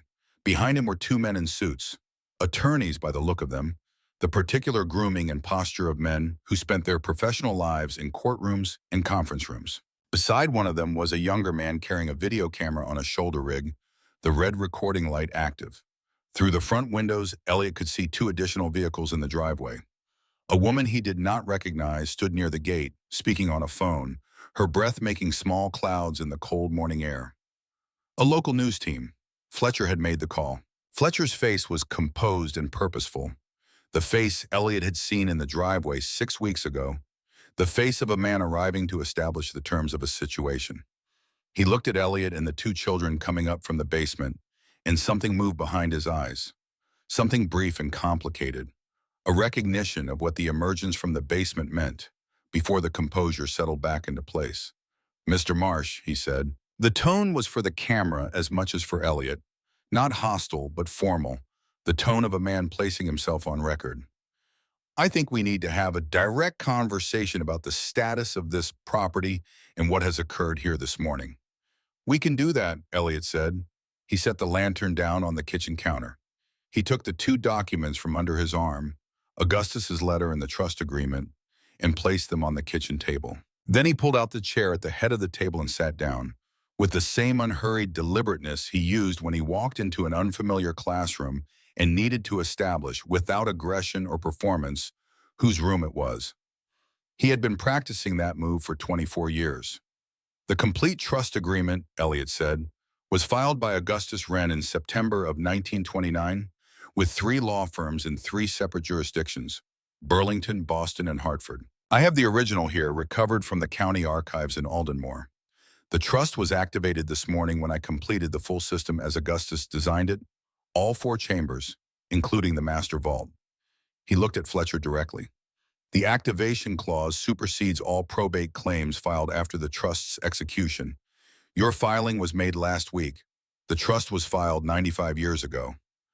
Fletcher looked at the documents on the table. One of his attorneys, the older one with silver-framed glasses and the expression of a man who had seen a great many surprises in his professional life, leaned forward and examined the trust agreement carefully without touching it. He straightened up and said something quietly to Fletcher. Fletcher's composure held, but it held differently now. The way a structure holds when the load it was designed for has been met and slightly exceeded, still standing. But the relationship between the load and the structure had changed. "The trust may be valid," Fletcher said. His voice was careful now in a different way than it had been careful before. "Not managed, considered. But there will be questions about chain of custody, condition of the original documents. Vermont probate will have the originals by end of day," Elliot said, "along with the county archive records confirming where and when the document was filed, and the documentation of the successor trustee firms who have maintained the standing instructions across the intervening decades." He paused. Augustus named successors. He thought about this the way he thought about everything else. He anticipated the challenges and he built the solutions in advance. The kitchen was very quiet. The cameraman had set the equipment down, the lens pointing at the floor, which was its own kind of statement about how the scene was reading. Fletcher Wren stood in the kitchen doorway of the house his ancestor had built, and he looked at the documents on the table, and then he looked at Elliot Marsh, a 52-year-old substitute teacher in an 11-year-old jacket, sitting at the head of the table with his daughter and son on either side of him, and he was quiet for a long time. When he spoke, his voice had changed. The precision was still there, but the purpose behind it was different. He was no longer managing a negotiation or establishing a position. He was, for possibly the first time since Elliot had met him, simply talking. He really did know, Fletcher said, about my family, about what we would become. He knew what the pressure of wanting something for too long does to people, Elliot said. He'd seen it in business. Men who had wanted particular outcomes so badly and for so long that the wanting had reshaped them. He didn't want to give his legacy to someone who had been made harder and narrower by the pursuit of it. Fletcher looked at the wall. The carved wall of the pantry was visible through the doorway, the composition of symbols, the word at the center. He looked at it for a moment, and he thought you were different. I wasn't looking for it, Elliot said. I think that was the point. The attorneys exchanged a look. The woman outside had stopped talking on the phone and was watching through the window. The whole manor was very quiet. Fletcher straightened his jacket, the gesture of a man restoring his own bearing from the outside in, the small ritual of self-collection. He said, "My attorneys will review the trust documents. I won't obstruct the process." He paused at the doorway. For whatever it may be worth to you, you answered the question correctly. I've spent 30 years thinking about what I would have said if I had been standing where you were standing this morning. I don't think I would have written what you wrote. He left. His team followed. The news van sat in the driveway for several minutes, idling, and then it too departed. And the manor was quiet again, and Elliot sat at the kitchen table with his children beside him. And the October morning came fully through the windows, clear and cold and without compromise. And the brass key sat on the table between them where he had set it, catching the light. The calls came in the order he expected. Warren called first that afternoon. The call was brief and direct, in the email drafting voice Warren used when he wanted to be clear without being elaborate. I heard. I was wrong about this property. I won't make that mistake again. No apology beyond the acknowledgement. Warren did not do elaborate apologies. He corrected the record and moved forward. It was enough. Claudia called an hour later. She had already begun thinking about next steps. She knew several architects in Burlington who specialized in historical restoration. She had worked with two of them on commercial projects and could vouch for their quality. She could make introductions whenever Elliot was ready. Elliot thanked her and meant it. The offer was genuinely useful, and Claudia's way of acknowledging that she had been wrong was to immediately become useful in the direction of the right answer. He had known that about her for 40 years. It was not nothing. Sylvia called that evening after the children were back with her. Her voice had a different quality than it had had in their post-divorce communications. Quieter, more personal, stripped of the careful, measured register they had both developed over 6 years of co-parenting at a cautious distance. She said, "Nora told me what you wrote, what you said about teaching." A pause in which Elliot could hear her choosing her words with more than usual care. "I didn't understand that about you. For a long time. I think I do now." She did not apologize in so many words. She did not need to. Elliot understood what the sentence had cost her to say, and he accepted it for what it was. His father, he called himself, the following morning. Bernard answered on the second ring, which meant he had been expecting the call. Elliot told him what had happened, briefly, factually, in the way that the two of them had always communicated best, without the ornament that obscured as much as it illuminated. Bernard listened without interrupting. When Elliot finished, his father was quiet for a moment. Then Bernard said, "I'd like to come see it, if that would be agreeable to you." Elliot said it was. Bernard arrived on a Saturday, driving himself the 2 hours from Burlington, in the reliable way of a man who had not stopped doing the things he had always done simply because he was 78. He pulled up to the gate and got out of the car before Elliot came down the driveway to meet him, and he stood at the gate in the same spot Elliot had stood 6 weeks earlier, on the morning this had all begun. He stood there for a moment without speaking, looking up at the manor. Not at the restoration work already underway, the new porch supports, the cleared windows, the vines beginning to come down from the turrets. At the house itself, the structure, the scale of what had been built here and what had been preserved here and what, apparently, was going to be built here again. Then he pushed the gate open himself and walked up the driveway. They walked the grounds together without speaking much. Bernard moved through the rooms with the attention of a man who had built things in his life. Physical things, structures that had to bear load and resist weather and serve the purposes they were designed for, and who had not lost the ability to read what a structure represented in terms of the thought and work that had gone into it. He ran his hand along the mahogany banister. He stood in the doorway of the library and looked at the shelves for a long moment. He went down to the basement, and Elliot opened the passage, and Bernard stood in the antechamber for a long time, looking at the carved floor and the now open wall and the staircase descending, and said nothing. When they came back up and were standing on the restored wraparound porch in the late afternoon light, the Vermont afternoon of early November, clear and cold, the sky the particular shade of blue that only exists in the weeks after leaf fall, when there is nothing between the sky and the eye, Bernard said, "It's a significant house," which from Bernard Marsh was everything. They stood together looking out at the grounds, the overgrown gardens that would need attention, the oak trees that had been old when Augustus Wren planted them, the iron gate at the end of the driveway that needed repainting, the town of Aldenmore, visible in the valley below, the white steeple of the Congregational Church catching the late sun. "I should have told you," Bernard said, "a long time ago, what your mother said, about you being the one who wouldn't quit." Elliot looked at his father's profile, the white hair, the upright posture maintained by decades of habit, the face of a man who had spent a long time finding it difficult to say the things that needed saying, and had arrived, at 78, at the understanding that the difficulty was not a reason to continue not saying them. "You told me at 4:17 in the morning," Elliot said.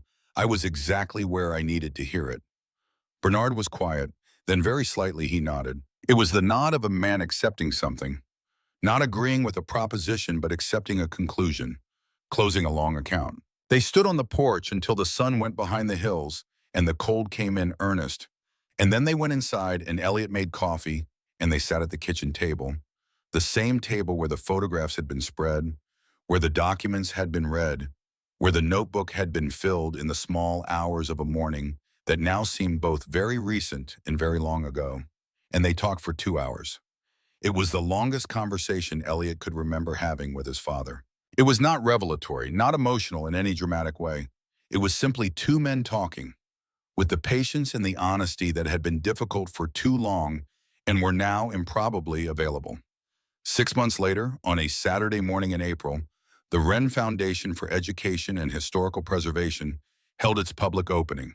The manor had been restored through the winter by a team of craftsmen who had worked from Augustus Wren's original architectural drawings, the complete drawings, the full set retrieved from the master vault and supplemented by the county building records Mrs. Doyle had located and organized. The craftsmen had matched materials and methods to what had been there. The same species of wood for the replacement porch boards, the same mortar composition for the repointed stonework, the paint color verified against a fragment of the original found protected under the porch eave, a chip of colonial blue with white trim that had been sitting undisturbed since 1897. The result was not a museum piece, not the preserved corpse of a Victorian house maintained as an artifact of its era. It was a living building, restored to function, inhabited by the purpose it had been given. The paint was fresh, but not bright. The porch was solid, but not new-looking. The house looked like what it was, a structure that had been through a great deal and had been properly cared for and had emerged from the care stronger than it had been before. Inside, the foyer glowed. The chandelier had been cleaned, a 3-week process, crystal by crystal, and relit, and the prisms threw their colored light across the walls the way they had for the first decades of the house's life before the darkness. The library shelves held books again, a working collection, carefully curated, organized by a system that Mrs. Doyle had spent 6 weeks designing. The carved walls in the pantry and the library fireplace surround had been documented, professionally photographed, and lit with a precision installation that showed every line and symbol in sharp relief without damaging the original surface. Nora's contribution occupied one full wall of the library. She had spent 3 months on it, working at the manor on weekends and school breaks, coming back repeatedly to verify details, consulting the photographs in her own memory and the carved surfaces themselves. It was a large format drawing, rendered in her precise and quietly beautiful style.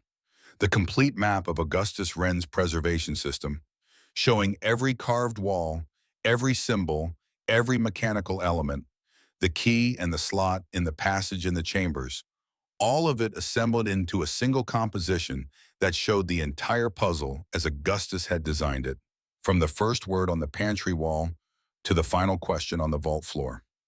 The logic of it, the elegance of it, the way every element connected to every other element in a system that was complete and consistent and had been waiting for nearly a century to be understood. Visitors stood in front of it for long minutes, following the connections, tracing the path with their fingers without touching the surface, talking quietly to the people beside them. She was 12 years old. People kept forgetting that. Declan ran the technical demonstrations in the basement. The key, the slot, the mechanism, the passage, the antechamber, with the display cases now properly lit, and the documents they contained cataloged by archivists from the State Historical Society, each one verified and valued and placed in the appropriate context. He had spent the winter learning the mechanics of Augustus Wren's system with the methodical depth of someone who had found a subject that matched his particular kind of mind, and he could explain it to groups of engineering students from the university in Burlington, who came on scheduled visits, requested in numbers that had exceeded the Foundation's capacity to accommodate them, and necessitated a waiting list, with a clarity and authority that made people forget they were being taught by a 17-year-old. He was applying to engineering programs in the fall. He had already decided what he wanted to study. The decision had been made in a stone basement in October, in the moment when a section of wall had swung inward and revealed what was behind it, and it had not wavered since. Elliot taught. He stood in the restored library on Tuesday and Thursday mornings and taught local history to whoever came, adults mostly, retirees from Aldenmore and the surrounding towns, some parents with children old enough to pay attention, the occasional college student doing research for a project that had brought them to this corner of Vermont. He taught the way he had always taught, which was without performance and without the kind of projected enthusiasm that was really about the teacher rather than the subject. He taught because the subject was worth teaching.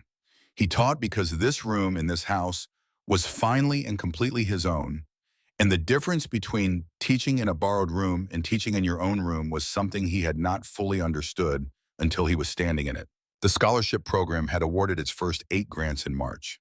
Students from Aldenmore and the 4 surrounding towns pursuing degrees in engineering, architecture, and the skilled trades, welding, electrical systems, structural construction, the disciplines that produced people who could build things that lasted and repair things that were failing. The selection committee had evaluated candidates based on a single criterion, articulated in the Foundation's charter in language that Elliot had written himself, and that read simply, demonstrated capacity for honest work in the face of discouragement. Augustus Wren, reading it across the distance of nearly a century, would have recognized the standard. He had used the same one. Mrs. Doyle had come out of partial retirement to serve as the Foundation's archivist. She had accepted the position when Elliot asked, without asking what it paid or what the hours would be or what the job title was, because she had looked at what needed to be done and understood that it was the correct use of what she knew. She did not consider it a favor to Elliot. She considered it a professional obligation to a collection of materials that deserved professional care. On the evening of the opening, after the last visitors had gone and the staff had locked the exterior doors and turned off most of the lights, Elliot walked through the manor alone. He moved through the foyer, the chandelier dark now, but the prism light still faintly present from the last of the daylight coming through the side windows. Through the dining room, the fieldstone fireplace now cleaned and functional, used for the first time in decades during the winter restoration work. Through the library, the books on the shelves, the reading chairs arranged, Nora's drawing on the wall receiving the last of the afternoon light through the tall east windows. He went to the pantry. He stood in front of the carved wall. The dedicated light fixture threw precise illumination across the surface, showing every line and symbol in sharp relief. The concentric rings, the astronomical notations, the mathematical sequences, the arrows and connective marks of a system designed to be read by the right person at the right time. And at the center, in the clear space that had always been clear, the word that had started all of it: begin. He stood there for a long time. He had stood in front of this wall hundreds of times in the past 6 months, during the restoration, during the installation of the lighting, during the documentation process, during the quiet moments at the end of working days when he came here before locking up. It never looked the same twice. The light changed it, and what he brought to the looking changed it, and both of those things were different every time.